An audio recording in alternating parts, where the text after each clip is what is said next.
Hello teacher, today I will present about climate change adaptation in Vietnam, a natural science perspective, which is utilizing natural solutions for climate change resilience in Vietnam. We have five parts today that I'm going to dive in. First is introduction, then we have impact assessment. Three is data analysis and graphical representation. Fourth is natural science-based solution. Five, feasibility and cultural relevance. Six is policy recommendation. Seven is our museum connection that we have go the day before. And eight is conclusion, the last part. Okay, first let's come to the introduction. So I will explain the definition of climate change. It refers to long-term changes in temperature, rainfall and weather patterns, mainly caused by human activities such as burning fossil fuel and deforestation. These changes have resulted in rising sea levels, extreme weather events, flooding and drought, and last one is pressure on ecosystem and agriculture. So Vietnam is considered one of the countries most vulnerable to climate change because of long coastline, low-lying deltas, dense population, strong dependence on agriculture. And we want to specific about the Mekong Delta because it is particularly at risk. It is a low-lying region. It is one of Vietnam's most important agricultural areas. It plays a key role in rice production and food security. So it is highly affected by flooding, salinity, and drought. Okay, now let's come into the next part, which is impact assessment. The major climate change impact in the Mekong Delta include flooding, saltwater intrusion, drought, and water shortage. Okay, first one is flooding. From a hydrological perspective, higher sea level reduce the ability of rivers to flow into the sea, causing water to accumulate inland. The main effect it is damage to the crops, damage to infrastructure, damage to homes, and economic losses. Flooding has become more frequent due to rising sea levels. Now about saltwater intrusion. During the dry season, when river flow decrease, seawater can move inland through rivers and canals. The main effect is it increases soil salinity, difficulty growing crops such as rice, reduce agricultural productivity. Saltwater intrusion is a major issue for agriculture and food production. Okay, the last one is drought and water shortage. Climate change disrupts rainfall patterns, making them less predictable. The main effect is water scarcity, farming difficulties, reduced income, and daily life challenges. Drought and water shortages are becoming more common, like in Africa and even in Vietnam. Okay, next about the data analysis and graphical representations. To understand the impact of climate change in the Mekong Delta more clearly, actually data is necessary according to Vietnam's Ministry of Natural Resources and Environment, MORE. If sea level rise by 80 cm, approximately 31.92% of the Mekong Delta could be at risk of flooding.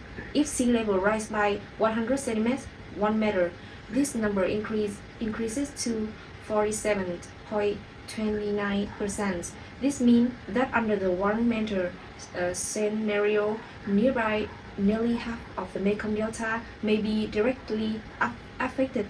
This is especially serious because the Mekong Delta is one of the Vietnam's most important agricultural region, particularly for rice farming. If a large proportion of the region is flooded, the consequences may include farmland loss, infrastructure damage, reduced food production, and major pressure on local livelihood. The difference between 18 cm and 100 cm is also significant, although the increase is only 20 cm. The percentage of land at risk rise sharply. This shows that even relatively moderate sea level rise can create much larger environmental and economic consequences. This picture makes climate change more concrete rather than discussing it only as a general environment issue that directly threaten Vietnam's sustainable development. This is a table projected flood risk in the Mekong Delta under sea level rise scenarios. And it affects Figure 3 projected percentage of Mekong Delta area at risk of flooding under sea level rise scenarios. So, climate change and sea level rise scenarios for Vietnam. The graph shows a clear pattern. As sea level rise, the percentage of threatened land increases significantly.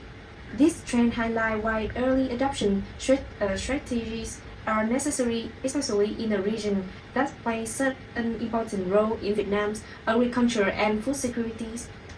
Now turning to natural science-based solutions.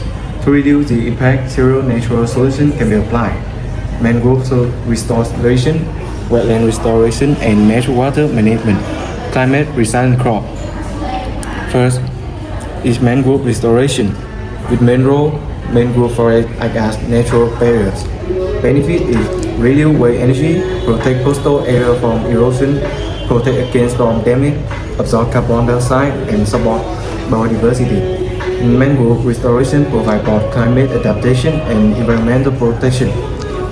And to the next part, wetland restoration and natural water management. The mangrove wetland function as natural water regulation system. Its benefit is store excess water during floods, release water during dry period, balance water system, and reduce flooding and drought. Wetland support sustainable and environmentally friendly water management. And with climate resilient crop, example is southern rice. Benefit is survive high salinity, survive water shortage, maintain productivity, support, and security. Climate resilient crops are developed based on scientific research and can protect farmer livelihood. Continue with the feasibility and cultural relevance. First one, we have economic perspective. It's about nature-based solutions are usually cheaper than large infrastructure projects such as seaworks or dams. And the second is social perspective. People in the Mekong Delta already have experience in farming and water management. And cultural perspective, Vietnamese people often live closely with nature, so these solutions are more acceptable and suitable for local lifestyle. Besides, we have additional advantage. It do not require advanced technology, and it also suitable for developing regions. Community participation is essential. The next part is policy recommendations. Mainly, we need care about government actions. First one is invest in mangrove restoration programs and strengthen policies to protect coastal ecosystem. The third one is provide natural, financial, and technical support for farmers. And the last one is and the fourth is improve environmental education. Last one is support sustainable farming methods. And we do have the main goal is combine natural solutions with strong government support. And we next part is museum connection. During our visit to the Geology Museum, we observed natural resources such as fluorite, quartz, and mineral water. This real-life example helps us better understand how valuable natural resources are. From this experience, we realize the importance of natural systems and how closely they are connected to human life. It also highlights the need to protect the environment in order to ensure sustainability for future generations. Next part is conclusion. Climate change has serious impact on the Mekong details. However, with proper government support and active community participation, Vietnam can adapt more effectively. By combining scientific knowledge, natural solutions, government support, and community participation, Vietnam can strengthen climate change resilience and sustainable development by combining and move toward sustainable development. At the end, thanks for listening.